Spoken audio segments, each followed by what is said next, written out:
I am a beachcomber, a person who is in love with marine debris. For me, trash can be treasure. Every time I go to the beach and see a piece of litter, I think about it as a long-distance traveler, as a salty messenger, full of information, who can take me one step forward to understand and to love our beautiful blue planet.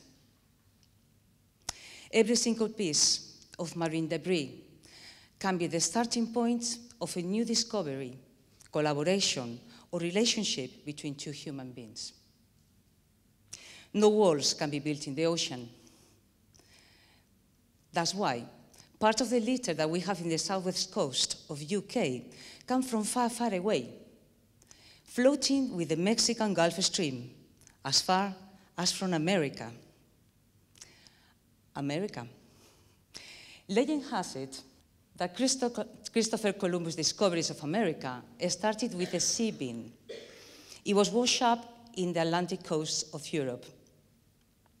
A scientist of the day claimed that no sea bean could travel so far, and reckoned that it was shed by fabulous plants growing deep beneath the waves. Anyhow, they sailed west to try to find a new route to the Indies, and they arrived on an exploring continent, America. Those sailors brought back different things, like tomatoes, corns, or chocolate. The sea has always been a good provider for civilizations. As an example, we can take the shipwrecks. All those goods lost at sea being washed up in our beaches. Lost or stolen? Because one day, someone came with a new idea. What if we devised the system lighting fake fires on the coast? By then, the first professional smuggler was born. It changed drastically the life of these people on the coast. Yes, because your life can change with an accident at sea. 10 years ago, the MSC Napoli, a ship container, sank in Branscombe, Devon. And it changed Jack's life. He got a new motorbike. And the interesting thing was his opinion. He said, "It was a shipwreck. The bikes were washed up. I didn't steal it. I salvaged it. That's the law. That's the law. True or false?" Sometimes the sea grants us with written messages, words looking to be found for people who are looking for love. In 1956, Viking was a lonely sailor in Sweden. He wanted to find love. He wanted to get married and to find a wife. So he wrote a simple message from someone beautiful and far away, corked it inside a bottle and tossed it overboard. He was surprised. Then 2 years later, he received a message from Paulina, a young woman living in Sicily Island in Italy. It says, "I'm not beautiful, but I found so miraculous that this message traveled so far and for so long to come to my hands that I thought I had to send you an answer back." They started to write each other for 1 year. And after that, Viking moved from Sweden to Italy to marry Paulina, his long-distance love. In occasions, these salty messages carry terrible news from human beings who are risking their life at sea, looking for safety. These life jackets are a wake-up call. They call attention to our most beautiful feelings: compassion, generosity, and kindness. They remind us that we are capable to transform their fears into hope.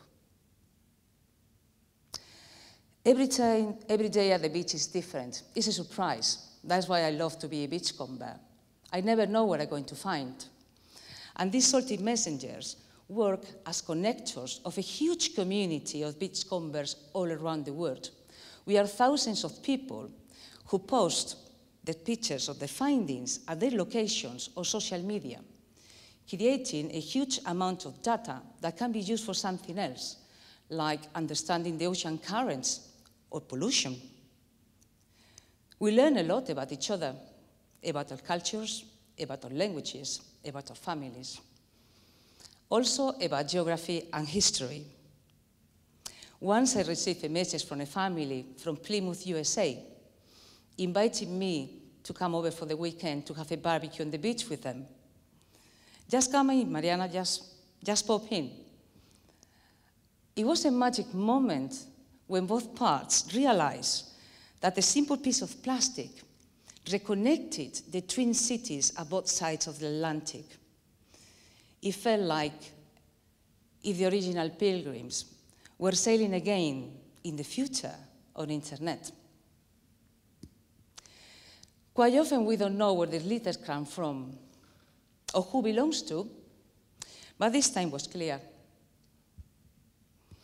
2015, in June, this space rocket was launched from Cape Canaveral in Florida.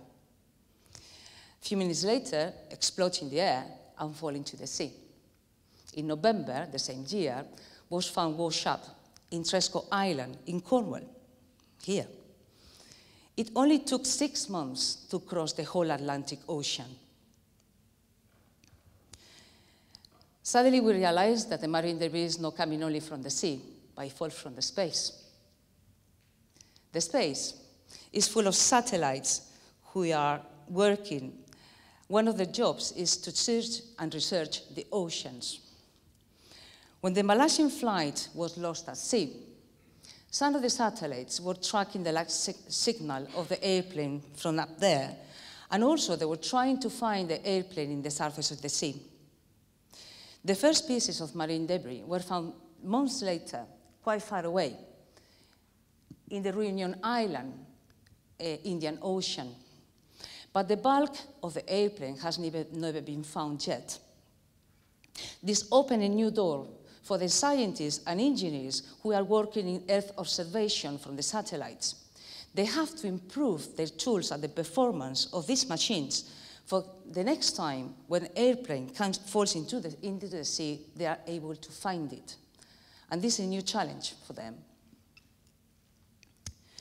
Floating from the past to the future, in this journey, we have met explorers, sailors, cartographers, traders, smugglers, journalists, lawyers, social media users, pilgrims, engineers, scientists, flown all around the world.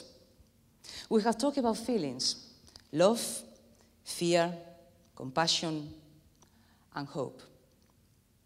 Our ocean is an endless source of inspiration. No walls can be built to stop it. I invite you today to use that image of openness, to connect, to inspire, to collaborate, to work, all together with other people in other sides of the world, to make of this planet a better place to live. Every time that you go to the beach and see a piece of litter, think about it as a long-distance traveler, as a salty messenger, full of information, which can take you one step forward to understand and love our beautiful blue planet. And please, remember, the ocean unites people. Thank you.